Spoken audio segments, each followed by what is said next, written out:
Ya jadi bagaimana mau tetap tepat sasaran, mau efektif kalau kita ingat bagaimana cara Pak Jokowi membagi-bagikannya kan asal aja pernah berdiri di depan istana, kemudian setiap kali kunjungan kerja selalu dibawa-bawa juga bansos, datang malam-malam berusukan membawa bantuan itu biar dibilang seperti Umar bin Khattab gitu ya.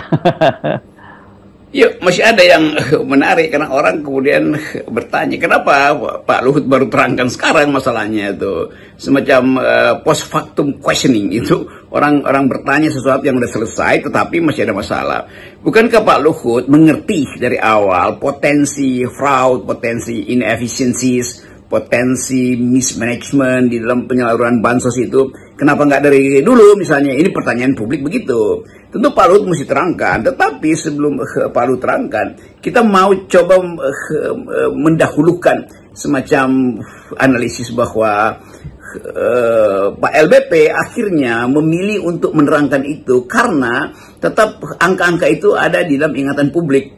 Jadi kelihatannya justru Pak LBP yang jadi semacam messenger of good news itu, yang membawa pesan bagus bahwa ada kecurangan atau ada mismanagement minimal, ada akuntansi yang harus diperiksa lagi, yaitu penyaluran yang tidak tepat, sehingga sebanyak 270 triliun itu tidak efektif. Jadi sekali lagi di situ bukan soal kerugian negara, tetapi negara tidak melaksanakan jaminan untuk membackup mereka yang tercecer selama proses percepatan pembangunan. Jadi selama 10 tahun itu orang bertanya, kalau begitu yang disebut sebagai kewenangan negara untuk merawat, memberi social safety net pada rakyat miskin dengan bansos itu, artinya cuma pencitraan aja kan? Apalagi kita ingat bansos itu dilempar-lempar oleh Presiden Jokowi dari mobilnya kan. Bahkan Jokowi sendiri yang berdiri di depan istana untuk menunggu rakyat lewat dan dia akan bagi-bagi bansos. Jadi dana pencitraan itu lebih banyak dengan efek orang memuliakan Jokowi, ya Jokowi 80% elektabilitasnya, sehingga Jokowi dengan basis itu berupaya untuk nambah masa jabatan diperpanjang atau bahkan periodenya ditambah 3 periode. Kan kita